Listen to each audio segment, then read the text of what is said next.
Hola, mi nombre es Yanis Terán y en este video voy a explicar cuáles son los dos procesos que sustentan la vida en la Tierra, es decir, la fotosíntesis y la respiración celular y la conexión que existe entre estos dos procesos.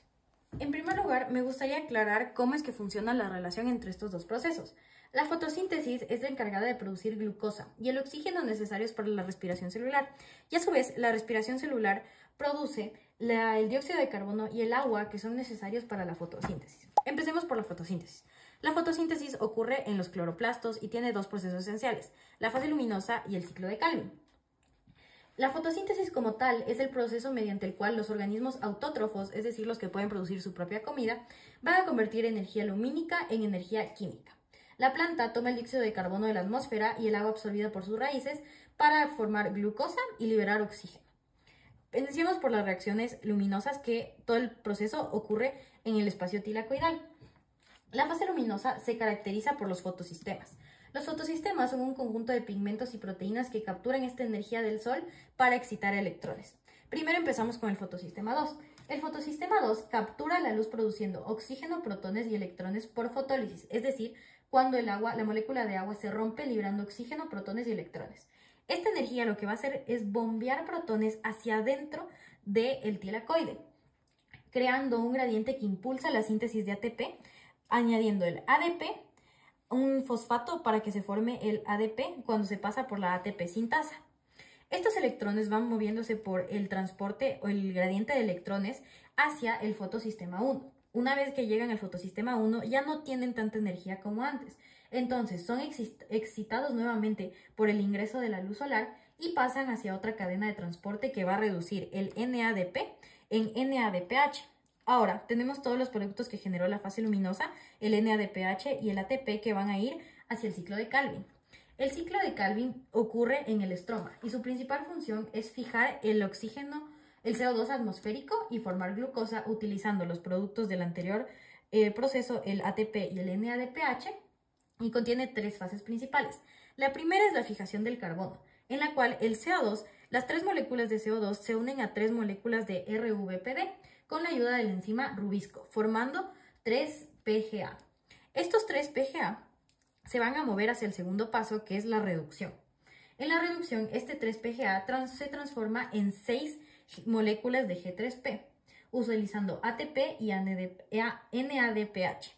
Una vez pasa esto, una molécula de las G3P se va a escapar y esta es la que va a formar la glucosa. En la regeneración, las 5 moléculas de G3P que quedan van a volver a regenerar las 3 moléculas de RVPD que eran necesarias para que el ciclo vuelva a iniciar. Ahora lo que vamos a hacer es hablar del siguiente proceso, que es la respiración celular. La respiración celular es un proceso catabólico que va a extraer la energía que se contiene en moléculas orgánicas como la glucosa para generar ATP, que como se sabe es la moneda energética que se necesita para que pasen la mayoría de procesos en la célula.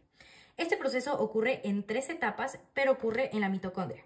El primer proceso es la glucólisis, que ocurre en el citosol. La glucólisis es la encargada de dividir la glucosa en dos moléculas de piruvato. Ocurre en el citosol, que se encuentra en el citoplasma, no requiere oxígeno y va a producir 2 ATPs, 2 NADHs y 2 piruvatos. Una vez pasa todo el proceso de glucólisis y el piruvato ya es sintetizado, el piruvato va a ser llevado hacia la mitocondria, donde ocurre el ciclo de Krebs. Pero antes, este piruvato se va a convertir en acetil-CoA y se va a liberar CO2 y producir 2 NADH. El ciclo de Krebs es el que ocurre dentro de la mitocondria. Lo que hace es terminar de descomponer el acetil-CoA para liberar energía. Produce 3 NADH, un FADH y un ATP y se libera CO2 como desecho. Lo que hace es que el oxaceltato más el acetil-CoA inician el ciclo de Krebs y al final este mismo oxaceltato se va a regenerar para que pueda volver a empezar este proceso y va a generar una gran cantidad de portadores de electrones que son el NADH y el FADH. Luego podemos pasar hacia la fosforilación oxidativa, que es la fase más productiva, es decir, donde se produce la mayor cantidad de ATPs. Esta se lleva a cabo en la membrana interna mitocondrial. Aquí, a medida que los electrones descienden hacia el oxígeno, que es el aceptor final de todo este proceso, se bombean protones y pasa lo mismo que pasaba en la fotosíntesis. Se crea un gradiente que va a impulsar la síntesis de ATP por quimiósmosis.